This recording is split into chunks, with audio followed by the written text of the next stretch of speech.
कैसे अपने Oppo K30 turbo या फिर ओप्पो K30 5G में आप कैसे स्प्लिट व्यू या फिर स्क्रीन को स्लिप कैसे कर सकते हैं। सेटिंग्स करनी तो कैसे आप कर सकते हैं और कैसे आपको करना है यूज़, तो चलिए मैं आपको बताने वाला हूँ लाइव प्रूफ।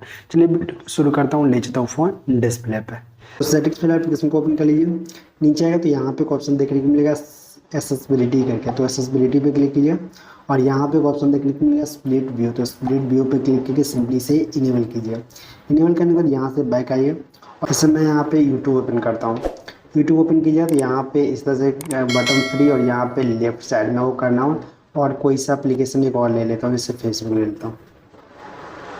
तो यहाँ पर देखिए यूट्यूब ऊपर नीचे फेसबुक, तो इस तरह का यहाँ पे आप फेसबुक स्क्रीन को स्लिप कर सकते हैं अपने ओप्पो K30 टर्बो या फिर ओप्पो K30 5G में। इस तरह का वीडियोज़ और चाहिए तो प्लीज़ चैनल को सब्सक्राइब कर लीजिए, क्योंकि आप लोग वीडियोज़ देख लेते हैं बट सब्सक्राइब नहीं करते, तो सब्सक्राइब करिए और नोटिफिकेशन कॉल पे ज़रूर कीजिएगा।